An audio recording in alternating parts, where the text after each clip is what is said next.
បាទជម្រាបសួរបងប្អូនបរិសុទ្ធជាទីរាប់អាននៅក្នុងវីដេអូនេះលោកគ្រូបង្ហាញអំពីជំងឺដំបៅស្វាយណាជំងឺដំបៅស្វាយគឺបង្កឡើងដោយបាក់តេរីមួយឈ្មោះថា Treponema pallidum ឆ្លងតាមការរួមទនេជាមួយនឹងដៃគូដែលផ្ទុកជំងឺស្វាយឬក៏ឆ្លងពីម្ដាយទៅកូនក្នុងពេលពពោះឬក៏ឆ្លងនៅពេលដែលបំបៅដោះកូនសម្រាប់រោគសញ្ញាជំងឺស្វាយគឺបានន័យថានៅពេលដែលយើងមានការរួមទនេជាមួយនឹងដៃគូហើយ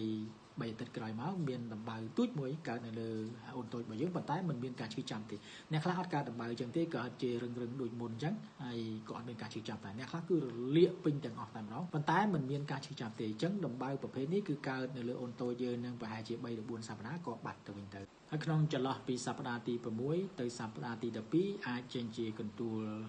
រមាស់ក្រហមហ្នឹងនៅលើបាតជើងបាតដៃរបស់យើងអាចធ្វើឲ្យជ្រុះសក់អាចធ្វើឲ្យឈឺកហើមកមិនឃ្លានអាហារ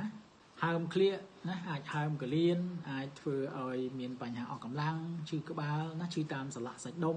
ញ៉ាំអីមិនឆ្ងាញ់ណាហើយក៏បាត់ទៅវិញរយៈពេលច្រើនឆ្នាំសម្រាប់ជំងឺស្វាយនេះបើសិនជាយើងអត់ព្យាបាលទេវាធ្វើឲ្យប៉ះពាល់ទៅដល់រាងកាយរបស់យើងណាអាចធ្វើឲ្យយើងមានបញ្ហាសរសៃឈាមមានជំងឺសរសៃឈាមមានជំងឺបេះដូងមាន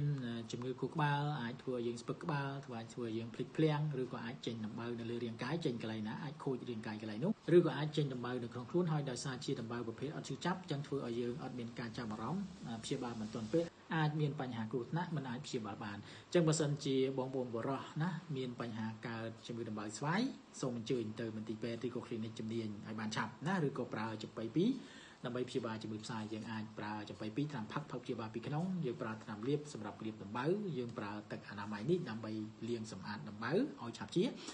ចឹងសូមតំណតាមលេខទូរស័ព្ទឬក៏ឆាតតាមប្រអប់សារមកដើម្បីទទួលបានការប្រឹក្សាយោបល់ស្ដីអំពីប្រភេទជំងឺស្វាយហ្នឹងឬក៏ដូចជាការព្យាបាលដោយអសត់ប្រាណចំប៉ី2សូមអរគុណ